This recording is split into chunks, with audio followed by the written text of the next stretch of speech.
Hi everyone. Can we shout hi everyone? Hi. Now today we're going to share a story called Night Noises. Okay, night noises. Lily Lacerby lived in an old cottage in the hills. Ooh. Her hair was as wispy as cobwebs in the ceiling. Her bones were as creaky as floorboards at midnight. Her only companion was a fat old dog called Butch Aggie. People who lived nearby said that Lily was nearly 90, but they were only guessing. 90's quite old, isn't it? One wild winter's evening, as Lily Lacerby sat by her fire, Butch Aggie, snug and warm, she drifted off to sleep and began to dream. Butch Aggie dozed at her feet. Outside, the clouds raced along the sky, playing hide and seek with the moon. Wind and rain rattled the windows, and the trees banged against the roof. Somewhere in the distance, car doors opened and closed softly. Click, clack. Butch Aggie listened. Are we listening too? Yeah. We're not making any silly noises? But Lily Lacerby kept on dreaming. She's not hearing any of the sounds, is she? Feet tiptoed up the garden path. Crunch, crunch. Butch Aggie cocked her head, which means like this. Listening. I wonder if you could try that at home. Can we try that here as well? Can you cock your head like Butch Aggie? Oh, listen. I always hear stuff outside and I keep going outside, but they see my footprint.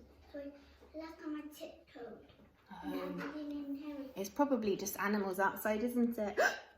Lily Lacerby went on dreaming. Voices whispered in the bushes. Murmur, mutter, shh. Butch Aggie bristled. Can you see he's bristling so his fur stands on end to make him look bigger? But Lily Lacerby went on dreaming. I think she's dreaming about all the really lovely things that have happened in her life. Eyes peeked through keyholes. Squint, peek, peer.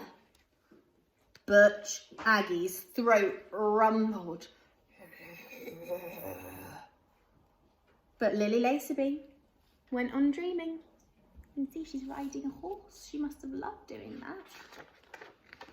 Hands tried to turn doorknobs. Twist, test, rattle. Butch Aggie bared her teeth. Do you guys know what it means to bare your teeth? Can you try at home? Shall we try baring our teeth? Yeah, you're right. And when you show your teeth in a scary way. But Lily Lacerby went on dreaming. Can you let me finish this for a second? Knuckles drummed on door frames. Nick, knack, knock. Butch Aggie leapt up growling.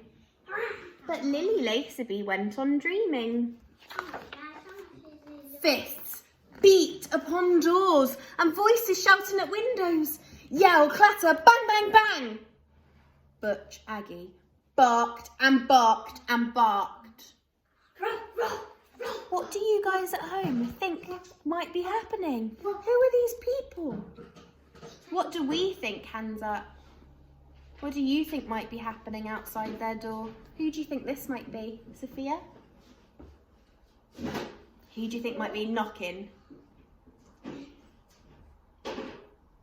Olivia? Oh, a monster, what, with lots of arms? It could be. Have we got any other ideas? Not sure. I wonder if you guys could pop on the Padlet what your ideas are. It could be a monster with lots of arms. Lily Lacerby woke up with a start. "Who is it?" she called. "Who is it on a night like this?" "It's only us. Let us in. Let us in." I wonder if a monster would say that. Creak, crack, went Lily Lacerby's knees as she got to her feet. Snick, snack, went the bolts on the door. And in came her 2 sons, her 3 daughters, her 14 grandchildren, her 35 great-grandchildren. Oh my gosh. Her great-great-grandchild Emily, aged 4.5, and her 47 friends. Surprise! For she's a jolly good granny. Happy birthday. "Are you really 90? Whispered Emily, aged 4.5. Lily Lacerby held her hand and smiled. "Inside, I'm only 4.5 like you, but don't tell anyone." And Butch Aggie fell asleep. Wow, what a lovely story. We thought it was a monster, didn't we? I wonder if you guys thought it was a scary thing outside too. What a lovely, kind surprise party they gave her. I wonder if you could put your story thoughts up on the Padlet and we can have a look at what you thought, because we liked lots of things about this book, didn't we? But let's see if we can look at your Padlet thoughts. Thanks again. Say bye, everyone. Bye.